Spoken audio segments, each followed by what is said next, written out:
Hello and welcome you all. As I promised that I will make a video on the important topics of the August. So here we are. Important current affairs की video मैंने publish कर दी है, तो go and check out it first. Link मैंने description में दे दिया है. ठीक है. Start with the very first topic, quit India movement. ठीक है. ये क्विट इंडिया स्लोगन जो है वो कॉइन करा था यूसुफ मेहर अली. ठीक है. यूसुफ मेहर अली. ठीक है. इन्हीं ने साइमन गो बैक वाला जो स्लोगन था उसको भी कॉइन किया. ठीक है. क्विट इंडिया किसने कॉइन किया था? यूसुफ मेहर अली. ठीक है. इस मूवमेंट को हम लोग कहते हैं अगस्त रिजोल्यूशन, इसीलिए अगस्त में न्यूज़ में था. अगस्त रिजोल्यूशन. इंडियन नेशनल कांग्रेस ने डिमांड रखी थी कंप्लीट फ्रीडम की. ठीक है. और इंडियंस के सन ब्रिटिशर्स को नेगोशिएशन इसलिए ज़रूरत थी क्योंकि वर्ल्ड वॉर सेकेंड में उसे इंडिया का यानी इंडियन सोल्जर्स की इन्वॉल्वमेंट की नीड थी. तो ब्रिटेन ने एक मिशन भेजा in March 1942, Cripps mission, headed by the Stafford Cripps. ठीक है. इसमें उन्होंने प्रोविजन दिए डोमिनियन स्टेटस, यानी हम अपना कॉन्स्टिट्यूशन भी बना सकते हैं और वो इलेक्शन के लिए भी तैयार थे, but under the dominion of Britain. ठीक है. यानी इंडियन डिफेंस बेसिकली जो थी वो ब्रिटिशर्स के ही हाथ में रहती. ठीक है. और पार्टीशन को ये लोग अलाउड कर रहे थे. ठीक है. पार्टीशन को भी ये लोग अलाउड कर रहे थे. और ये जो भी प्रोविजंस थे ये वो फुलफिल कर रहे थे आफ्टर वर्ल्ड वॉर. ठीक है. जो भी प्रोविजंस थे ये फुलफिल हो रहे थे आफ्टर वर्ल्ड वॉर. इसीलिए गांधी जी ने इसको कहा पोस्ट डेटेड चेक. ठीक है. It is totally focused on the British interest, क्योंकि उनको वर्ल्ड वॉर में इंडियन सोल्जर्स की हेल्प चाहिए. थोड़ा सा इसका बैकग्राउंड समझते हैं. क्रिप्स मिशन फेल हो गया था 1942 में. इधर वर्ल्ड वॉर में ब्रिटेन और जापान दोनों अपोजिशन में थे. ठीक है. जापान ब्रिटेन पर अटैक करने का प्लान बना रहा था. ठीक है. क्योंकि ब्रिटेन इंडिया में भी एडमिनिस्ट्रेटिव बॉडी थी, तो जापान बर्मा के रास्ते इन्वेजन कर सकता था. यानी जापानीज इन्वेजन का जो थ्रेट था वो इंडिया पर बना हुआ था. वर्ल्ड वॉर में इंडियन इन्वॉल्वमेंट, मतलब इंडियन सोल्जर्स की इन्वॉल्वमेंट वर्ल्ड वॉर में without any prior consultation with the prompt leaders of the Indian National Congress, जो मेजर पार्टी थी इंडिया की, उसकी उससे कोई भी कंसल्टेशन नहीं किया. ठीक है. Before the involvement in world war second. ठीक है. This is the reason. Next, prevalence of anti British sentiment, जो कि पहले से ही बरकरार था. Centralisation of many small movements like all India Kisan Sabha. ठीक है.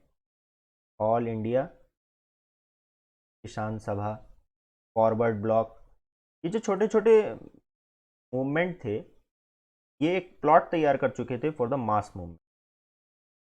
ठीक है. Shortage of essential commodities. तो Indian economy is shattered as a result of the world war. मतलब जो भी ज़रूरत की चीज़ें थी वो शॉर्ट होने लगी इंडिया में. ठीक है. ऊपर से जैपनीज़ खतरा भी था, जैपनीज़ इन्वेजन का. तो इंडियन नेशनल कांग्रेस की ये जो कंसर्न थी, इन्होंने उन्हें मजबूर कर दिया एक मीटिंग ऑर्गेनाइज करने पे. ठीक है. तो 14 जुलाई 1942 को वर्धा में एक मीटिंग ऑर्गेनाइज होती है जिसको हम लोग कहते हैं वर्धा रिजोल्यूशन 1942. क्यों करा गया? Britishers are not ready to accept their demand. Indian demand को ब्रिटिशर्स एक्सेप्ट करने को तैयार नहीं थे. ठीक है. जो अपकमिंग थ्रेट था जैपनीज इन्वेजन का, उसको भी टैकल करना था. ठीक है. तो at last Congress working committee pass resolution on of mass movement. एक मास मूवमेंट डिसाइड किया गया. मास मूवमेंट डिसाइड किया गया under the leadership of Mahatma Gandhi. यानी पूरी बागडोर अब महात्मा गांधी जी के हाथ. तो महात्मा गांधी ने क्या करा? वो अगस्त 1942 में मुंबई गए. मुंबई के ग्वालियर टैंक मैदान, वहाँ पर एक टैंक था जिसका नाम था ग्वालियर टैंक. तो उस मैदान का नाम भी था ग्वालियर टैंक मैदान. वहाँ पर जाकर उन्होंने स्पीच दी. स्पीच में उन्होंने एक स्लोगन दिया, डू और डाई। ठीक है, तो बेसिकली ये जो स्लोगन था ये एक ट्रिगर था for the agitator freedom fighters. Agitated freedom fighters के लिए एक ट्रिगर था, बिकॉज वो रिस्पेक्ट करते थे गांधी जी की, बहुत गांधी जी की रिस्पेक्ट करते थे और उनका कहा मानते थे। तो जब गांधी जी ने ही इवेंचुअली ये कह दिया कि करो या मरो, तो उनके लिए अब प्रोटेस्ट के अलावा, यानी एक वायलेंट एक्शन के अलावा कोई रास्ता नहीं बचता था। ठीक है, अब क्या हुआ, प्रोटेस्ट स्टार्ट हो गए। ठीक है, अर्बन एरियाज में भी रिवोल्ट्स स्टार्ट हो गए। ये बहुत ब्रूटल रिवोल्ट्स थे, प्रोटेस्ट एजिटेशन होने लगा cross all over the in country. ठीक है, फिर इसका सप्रेशन भी ब्रिटिशर्स द्वारा बहुत ही ब्रूटली हुआ। ठीक है, बिल्कुल भी रियायत नहीं दे रही थी ब्रिटिश, बहुत ही ब्रूटली इसको सप्रेस्ड किया गया। ठीक है, इंडियन लीडर्स जो थे उनको जेल में डाल दिया गया। ठीक है, लाइक गांधी जी जो थे उनको आगा खां पैलेस में जो है ना, आगा खां पैलेस पुणे में नज़रबंद कर दिया गया था महात्मा गांधी को। अब जो बड़े बड़े लीडर्स थे वो जेल में थे, तो अब जो रिस्पॉन्सिबिलिटी थी वो छोटे छोटे लीडर्स पे थी, लाइक राम मनोहर लोहिया के, आसिफ अली, उषा मेहता। ठीक है, तो अब रिस्पॉन्सिबिलिटी इन लीडर्स के हाथ में। उषा मेहता जो थी वो एक रेडियो स्टेशन रन करती थी with the help of the NRI industrialist. ठीक है, रिसाइडेड आउटसाइड द इंडिया। तो एक रेडियो स्टेशन ये रन करती थी जिसकी फ्रीक्वेंसी मुंबई से तमिलनाडु तक कैच होती थी। ठीक है, तो बेसिकली इससे जो लीडर्स थे वो अपनी स्पीचेस देते थे to prevail the feelings of the freedom among the mass. ठीक है, तो इन लोगों ने अंडरग्राउंड एक्टिविटीज शुरू कर दी थी, अंडरग्राउंड एक्टिविटीज शुरू कर दी थी to keep awaken the feelings of freedom among the mass. ठीक है, तो इन लोगों ने ये अंडरग्राउंड एक्टिविटीज शुरू कर दी थी। ठीक है, लेकिन जब ये लीडर्स इन सबको जेल में डाल दिया गया और सप्रेशन बहुत ही हाई इंटेंसिटी का हो गया था ब्रिटिशर्स द्वारा, तो ये मूवमेंट धीरे धीरे कंट्री साइड, ठीक है, this movement shifted to countryside. अब ग्रामीण इलाकों में ये मूवमेंट चला गया। ठीक है, लोग कम्युनिकेशन सिस्टम को डिस्ट्रॉय कर रहे थे, रेलवे स्टेशन को डिस्ट्रॉय कर रहे थे। ठीक है, पुलिस स्टेशन को डिस्ट्रॉय कर रहे थे, रेल पटरियों को नुकसान पहुंचा रहे थे, टेलीग्राफ लाइन को भी ये लोग डिस्ट्रॉय कर रहे थे। ठीक है, गवर्नमेंट बिल्डिंग्स पे अटैक कर रहे थे। तो बेसिकली और कुछ इलाकों में, जैसे कुछ इंडियन पॉकेट रीजन्स जो थे वहाँ पे से, तो टोटली ब्रिटिश एडमिनिस्ट्रेशन को इरेडिकेट कर दिया गया। ठीक है, totally British administration eradicated, like UP का बलिया, ठीक है, महाराष्ट्र का सतारा और तमलुक। ठीक है, ये कुछ ऐसे एरियाज थे जहाँ पर पैरेलल गवर्नमेंट्स स्टैब्लिश हो गई थी। ठीक है, यहाँ पर पैरेलल गवर्नमेंट स्टैब्लिश हो गई। इसके बाद ब्रिटिशर्स का सप्रेशन और तेज हो गया।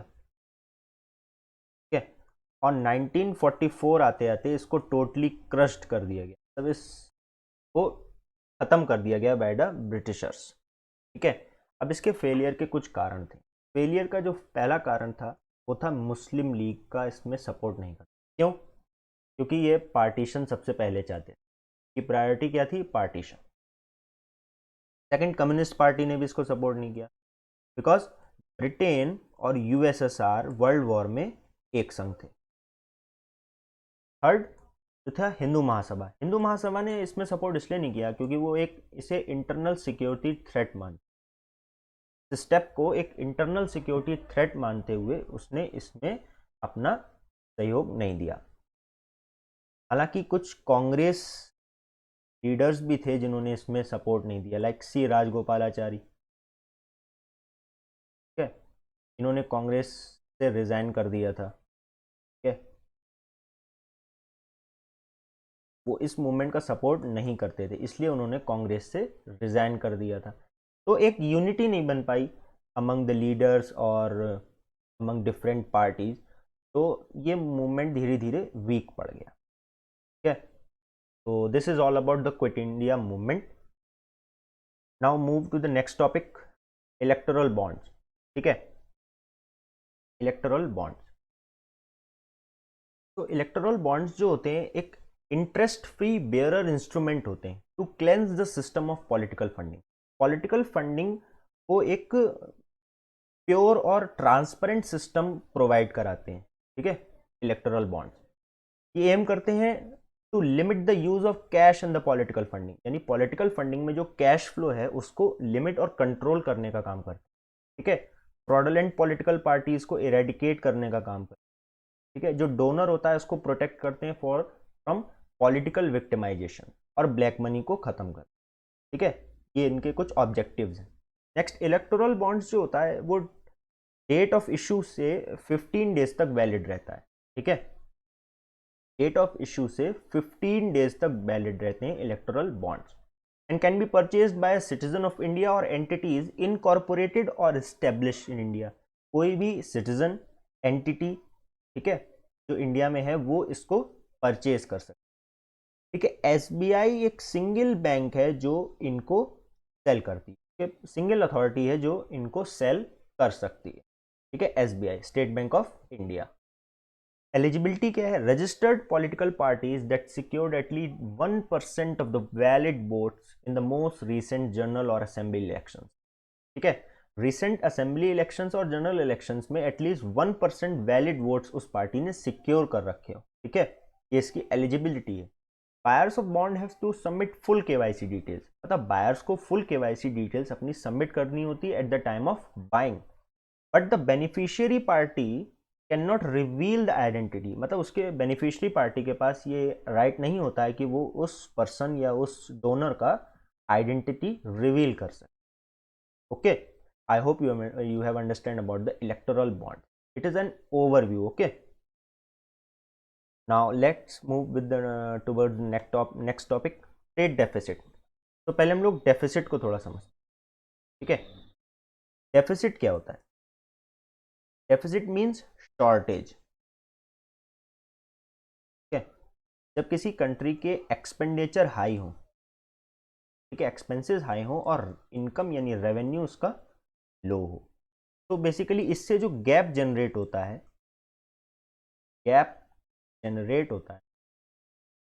उसको हम लोग कहते हैं डेफिसिट। ठीक है, डेफिसिट बेसिकली मीन शॉर्टेज।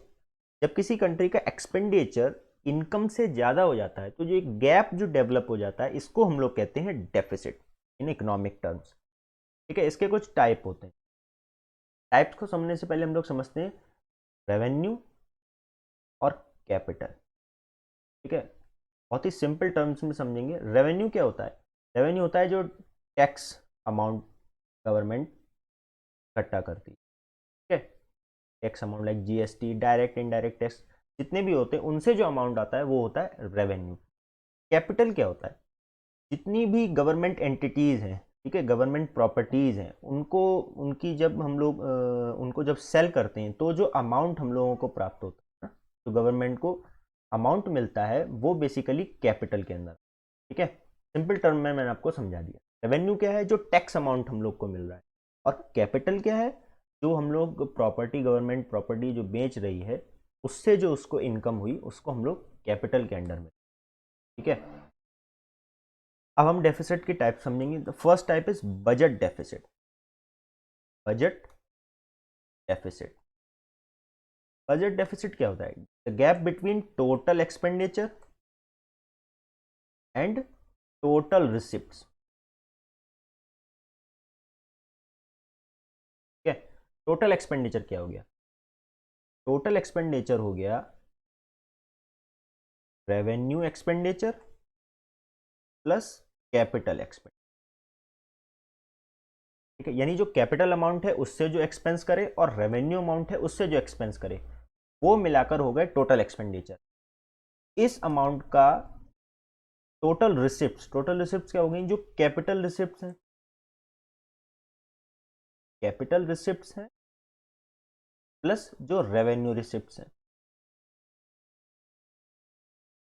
ठीक है।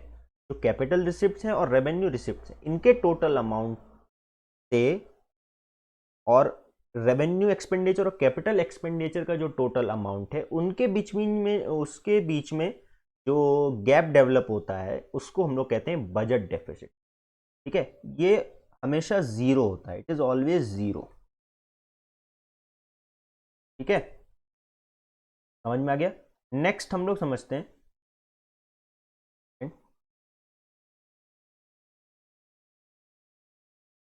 नेक्स्ट हम लोग यहां पर समझते हैं फिस्कल डेफिसिट, फिस्कल डेफिसिट, ठीक है। ये डिफरेंस होता है between total expenditure and total receipt, ठीक है। तो थोड़ा समझते हैं, फिस्कल डेफिसिट जो होता है ये भी होता है total expenditure minus total receipt, लेकिन इसमें डिफरेंस क्या होता है, इसमें जो टोटल रिसिप्ट होती हैं इसमें बोरोइंग्स के और अदर लायबिलिटीज वो शामिल नहीं होती, ठीक है।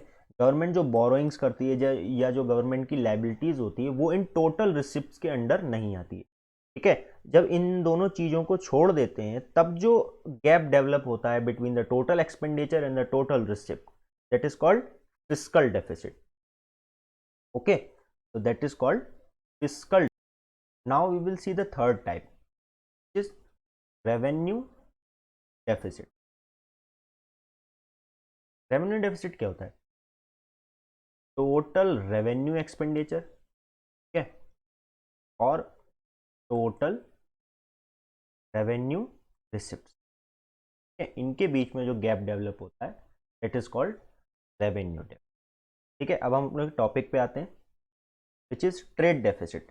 तो basically trade deficit occurs when a country's import exceed its import। Basically जो इंपोर्ट और एक्सपोर्ट के बीच में गैप डेवलप होता है, इंपोर्ट और एक्सपोर्ट के बीच में जो गैप डेवलप होता है उसको हम लोग कहते हैं ट्रेड डेफिसिट, ठीक है। इसमें बस इतना ही था, I hope you understand about this, ठीक है। नेक्स्ट टॉपिक है ह्यूमन आई। ह्यूमन आई को समझने के लिए हम लोग एक पूरे प्रोसेस को समझते हैं।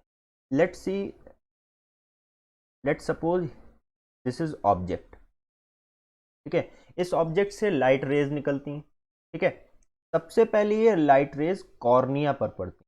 कॉर्निया क्या होता है, एक थिन मेम्ब्रेन होती है, ठीक है। ये इन लाइट रेज को मोस्टली रिफ्रैक्टेड कर देती है टू दी लेंस, ठीक है। अब ये यहां पर होता है प्यूपिल, ठीक है, और ये होती हैं आयरिस। तो प्यूपिल क्या होता है, ये लाइट ऑफ अमाउंट को कंट्रोल करता है, ठीक है, bye adjusting the it's size. और ये साइज एडजस्ट किसके करता है, with the help of iris. Iris क्या होती हैं, आयरिस होती हैं, ठीक है, if you see here, iris होती है मस्कुलर डायफ्राम, ठीक है। ये एक प्रकार का मस्कुलर डायफ्राम होता है जो प्यूपिल के साइज को एडजस्ट करता है, ठीक है।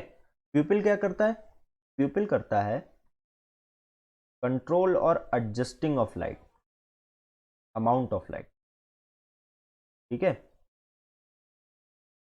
तो अब क्या हुआ, कॉर्निया पर लाइट पड़ी, उसने रिफ्लेक्टेड कर दी टू द लेंस। अब प्यूपिल ने अपने साइज को एडजस्ट किया with the help of iris, ठीक है, और light of amount of light को कंट्रोल करा, ठीक है। अब जो लाइट है ये फॉरवर्ड होती है टू द क्रिस्टलाइन लेंस, जो आई लेंस होता है उस पर। अब ये आई लेंस क्या करता है, ये फोकल लेंथ को एडजस्ट करता है, ठीक है। जो आई लेंस है ये क्या करता है, फोकस लेंथ को एडजस्ट करता है, ठीक है। जब ये फोकस लेंथ को एडजस्ट करता है तो एक इन्वर्टेड इमेज ऑब्जेक्ट की रेटिना पर बनती है, ठीक है। रेटिना क्या होता है, ये एक थिन मेम्ब्रेन होती है, ठीक है, कंटेन्स लाइट सेंसिटिव सेल्स। ये लाइट सेंसिटिव सेल्स इस इमेज से इल्यूमिनेट करके ये इलेक्ट्रिक सिग्नल जनरेट करते हैं और ये electric signal through optic nerve brain तक पहुंचते हैं। ब्रेन इन सिग्नल्स को कैच करके प्रोसेस करके ऑब्जेक्ट के बारे में इंफॉर्मेशन पाता है। ठीक है, इस प्रोसेस को एक बार क्लियरली समझते हैं। बेसिकली हुआ क्या, ऑब्जेक्ट से लाइट रेज निकली, ठीक है, ये लाइट रेज सबसे पहले कॉर्निया पर पड़ी। ठीक है, कॉर्निया क्या है, एक थिन मेम्ब्रेन है, थिन मेम्ब्रेन। कॉर्निया के बाद ये रिफ्रैक्टेड होकर प्यूपिल पर पड़ी। ठीक है, प्यूपिल क्या है, प्यूपिल क्या करता है, अमाउंट ऑफ लाइट को कंट्रोल करता है, अमाउंट ऑफ लाइट को कंट्रोल करता है। ठीक है, उसके बाद with the help of iris. Iris क्या होती है, ये मस्कुलर डायफ्राम होते हैं, मस्कुलर डायफ्राम होते हैं जो एडजस्ट करते हैं साइज ऑफ प्यूपिल, एडजस्ट करते हैं साइज ऑफ प्यूपिल। उसके बाद प्यूपिल अमाउंट ऑफ लाइट को कंट्रोल करके क्रिस्टलाइन लेंस पर फोकस करता है। क्रिस्टलाइन लेंस क्या करते हैं, क्रिस्टलाइन लेंस क्या करता है, ये फोकस लेंथ को एडजस्ट करते हैं। के बाद फोकस लेंथ को के एडजस्ट होने के बाद एक इन्वर्टेड इमेज बनती है रेटिना पर। रेटिना पर क्या बनती है, इन्वर्टेड इमेज, इमेज बनती है रेटिना पर। रेटिना क्या है, ये भी एक थिन मेम्ब्रेन है, ठीक है, कंटेन्स लाइट सेंसिटिव सेल्स। ठीक है, लाइट सेंसिटिव सेल्स को ये कंटेन करती है जो इल्यूमिनेट होकर क्या जनरेट करते हैं, electric signal, electric signal generate करते हैं। ठीक है, ये इलेक्ट्रिक सिग्नल ब्रेन में जाते हैं, ब्रेन इनको प्रोसेस करके इंफॉर्मेशन जनरेट करते हैं। ठीक है, तो this is basically the process. Object cornea पर, कॉर्निया प्यूपिल पर, with the help of iris, प्यूपिल crystalline lens जिसे हम आई लेंस कहते हैं, ये फोकल लेंथ एडजस्ट करता है जिससे एक इन्वर्टेड इमेज बनती है ऑन द रेटिना। रेटिना से light sensitive sales electric signal generate करती हैं और ये इलेक्ट्रिक सिग्नल ब्रेन में जाके प्रोसेस हो। तो this is the complete process of image forming at retina by the human आई। ठीक है, here I have provided some static information like the diameter of the eyeball is about 2.3%. ठीक है, you must have read that.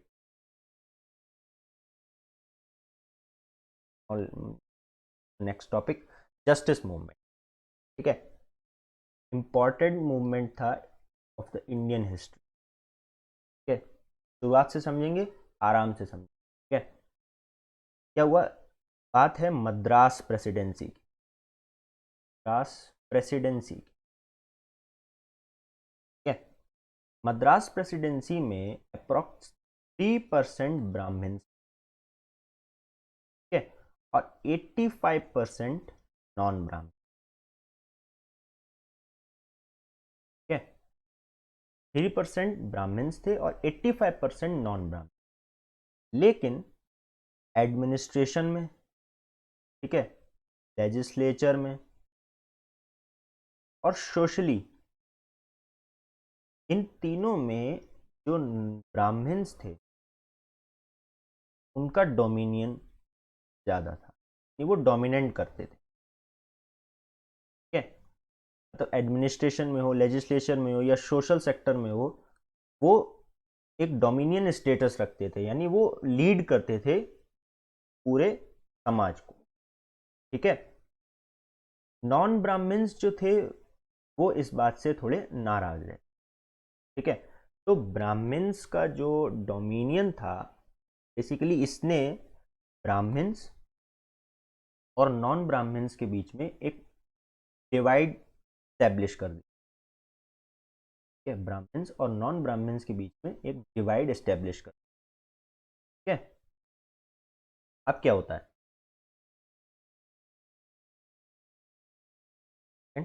Yes, अब जो non Brahmins leader होते हैं, approx 30 leaders होते हैं नॉन ब्राह्मण,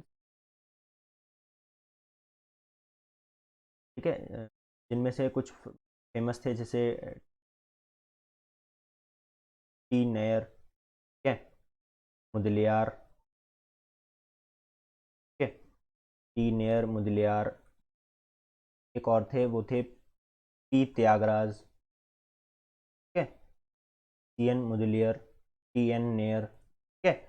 ये जो मेजर लीडर थे, यानी जो इम्पोर्टेंट लीडर्स थे नॉन ब्राह्मण्स के, उन्होंने मिलकर नवंबर 1916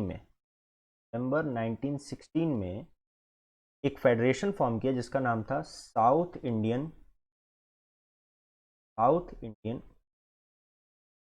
लिबरेशन फेडरेशन,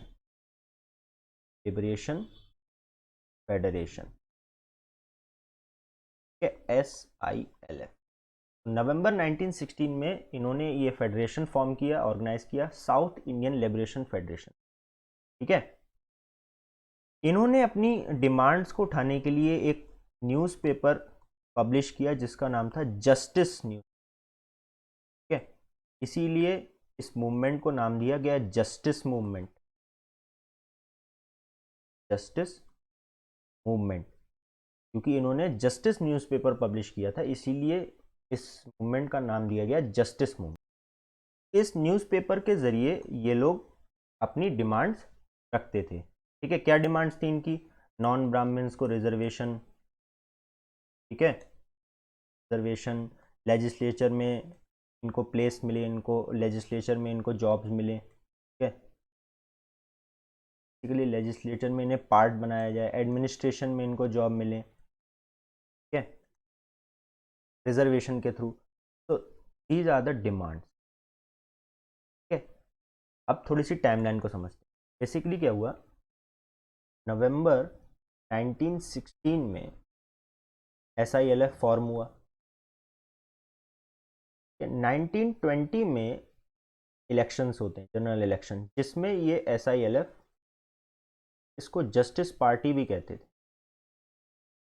जस्टिस पार्टी, ये जीत गई इन जनरल इलेक्शन। उसके बाद इन्होंने कास्ट बेस्ड रिजर्वेशन लाए, ठीक है, कास्ट बेस्ड रिजर्वेशन लाए, और नॉन ब्राह्मण्स के लिए इन्होंने बहुत से काम किए।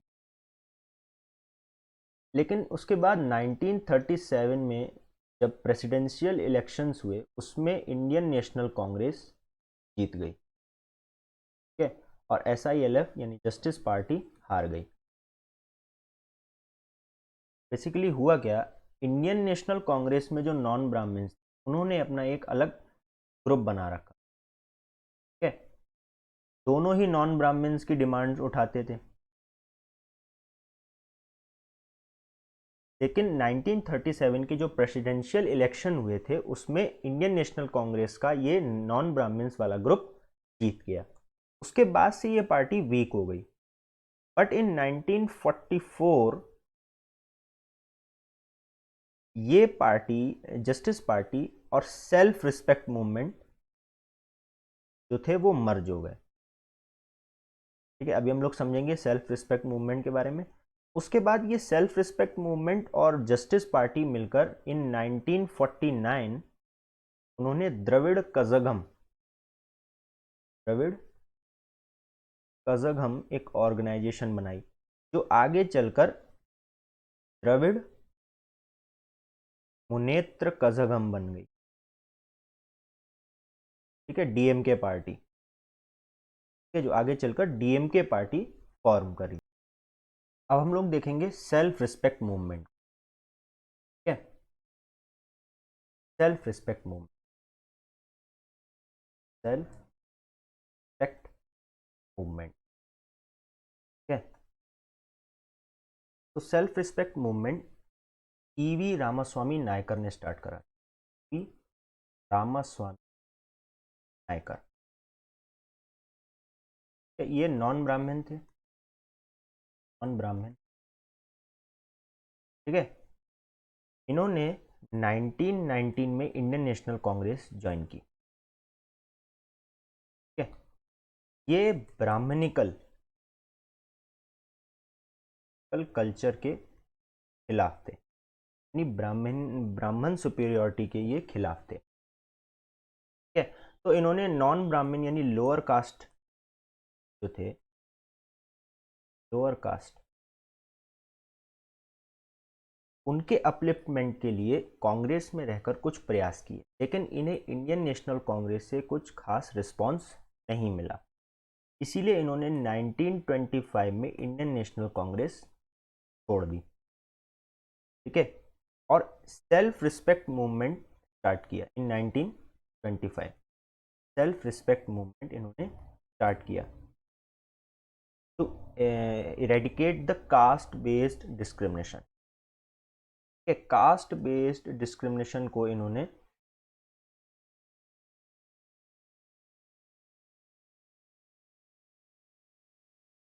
खत्म करने के लिए इन्होंने सेल्फ रिस्पेक्ट मूवमेंट स्टार्ट किया। ठीक है, ये नॉन ब्राह्मण्स में बहुत फेमस हो गए थे इस मूवमेंट के स्टार्ट के बाद। नॉन ब्राह्मण्स के ये देवता बन गए थे। ठीक है, अब इन्होंने क्या करा, एक न्यूज़पेपर स्टार्ट करा फॉर देयर डिमांड, का नाम था कुडी अरासू।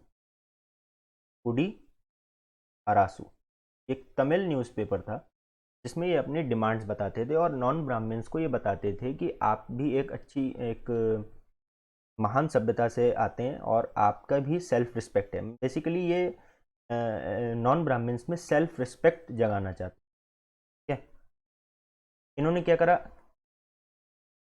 सेल्फ रिस्पेक्ट वेडिंग्स, ठीक है, इसमें बिना पंडित जी की शादी होती थी ना, सेल्फ रिस्पेक्ट वेडिंग्स कराई, सेल्फ रिस्पेक्ट वेडिंग्स कराई, बिना पंडित जी के शादी होती। तो इन्होंने एक ब्राह्मणिकल कल्चर को धीरे धीरे चैलेंज करना शुरू कर दिया। ठीक है, जिससे ये नॉन ब्राह्मण्स में और फेमस हो। उसके बाद 1944 में ये जस्टिस पार्टी, ये हम लोग ने पढ़ा, जस्टिस पार्टी के संग मिल गए, ये पूरा मूवमेंट उस जस्टिस पार्टी के संग मर्ज हो गया और 1949 में उन्होंने DMK party, Dravida Munnetra Kazhagam, form करी। ठीक है, this is totally about the self respect movement. इसने शुरू करा ईवी रामास्वामी नायकर। नॉन ब्राह्मण्स ने इनको एक टाइटल दिया था पेरियार। ठीक है, पेरियार जिसका मतलब होता है द ग्रेट मैन। ठीक है, पेरियार किसको कहते हैं, ईवी रामास्वामी नायकर, जिन्होंने सेल्फ रिस्पेक्ट मूवमेंट स्टार्ट करा था। हम कहते हैं आत्मसम्मान आंदोलन। ठीक है, आत्मसम्मान आंदोलन शुरू किसने करा था, ईवी रामास्वामी नायकर, जो नॉन ब्राह्मण थे। 1919 में इंडियन नेशनल कांग्रेस ज्वाइन करी, ब्राह्मणन कल्चर के खिलाफ थे। नॉन ब्राह्मण्स को सेल्फ रिस्पेक्ट का रियलाइजेशन कराने के लिए इन्हें इंडियन नेशनल कांग्रेस पे प्रयास किए, बट ये उतना सफल नहीं रहे और इंडियन नेशनल कांग्रेस से इन्हें सपोर्ट नहीं मिला। इन 1925 इन्होंने इंडियन नेशनल कांग्रेस छोड़कर सेल्फ रिस्पेक्ट मूवमेंट स्टार्ट किया to destroy the caste based discrimination. ठीक है, इन्होंने न्यूज़पेपर स्टार्ट किया कुडी अरासू, ये तमिल न्यूज़पेपर था जिसमें ये नॉन ब्राह्मण्स के अंदर सेल्फ रिस्पेक्ट जगा रहे थे, जिसके थ्रू। ठीक है, के बाद 1944 में ये जस्टिस पार्टी के संग मर्ज हो गए और 1949 में इन्होंने द्रविड़ मुनेत्र कझगम नामक एक ऑर्गेनाइजेशन फॉर्म किया। तो हमने जस्टिस मूवमेंट को समझा, जस्टिस मूवमेंट को रिकॉल कर लेते हैं। मद्रास प्रेसिडेंसी जो थी बेसिकली उसमें 3% ब्राह्मण्स थे और 85% नॉन ब्राह्मण। ठीक है, लेकिन एडमिनिस्ट्रेशन, लेजिस्लेचर, सोशल, इन सब में जो डोमिनेट कर रहे थे वो थे ब्राह्मण, 3% होने के बावजूद। तो नॉन ब्राह्मण्स को ये बात अच्छी नहीं लग रही थी। ठीक है, नॉन ब्राह्मण्स को ये बात अच्छी नहीं लगी तो उन्होंने क्या करा, जो 30 नॉन ब्राह्मण लीडर्स थे जिसमें फेमस थे T N. Nair, C N. Mudaliar and P. Tyagaraja, इन्होंने मिलकर एक लिबरेशन फेडरेशन फॉर्म किया जिसका नाम था साउथ इंडियन लिबरेशन फेडरेशन इन नवंबर 1916। ठीक है, इन्होंने जस्टिस न्यूज़पेपर पब्लिश किया इस फेडरेशन में और इसीलिए इसको जस्टिस पार्टी और जस्टिस मूवमेंट कहा। ये नॉन ब्राह्मण्स के लिए डिमांड करते हैं रिजर्वेशन की इन लेजिस्लेचर एंड एडमिनिस्ट्रेशन। ठीक है, मतलब उनके अपलिफ्टमेंट के लिए कुछ डिमांड्स करते थे। ठीक है, उसके बाद इन्होंने क्या करा, इसके बाद इन्होंने 1920 में 1920 में जनरल इलेक्शन जीते। उसके बाद इन्होंने कास्ट बेस्ड रिजर्वेशन लाए फॉर द नॉन ब्राह्मण्स। उसके बाद 1937 में ये इलेक्शन हार गए। फिर 1944 में ये सेल्फ रिस्पेक्ट मूवमेंट के संग जुड़ गए और इन्होंने भी दोनों ऑर्गेनाइजेशन मिलकर द्रविड़ मुनेत्र कझगम इन 1949 में ऑर्गेनाइजेशन फॉर्म किया। तो we have completed all the important topics of the August till now. Current affairs की जो वीडियो थी वो मैंने पब्लिश कर दी है, तो जाकर उसको देख लेना, इम्पॉर्टेंट है, ठीक है। उसको लाइक भी कर देना और चैनल को सब्सक्राइब कर देना, डेल्टा स्क्वाड, ठीक है। तो do like this video also और subscribe delta squad. Thanks for watching. जय हिंद।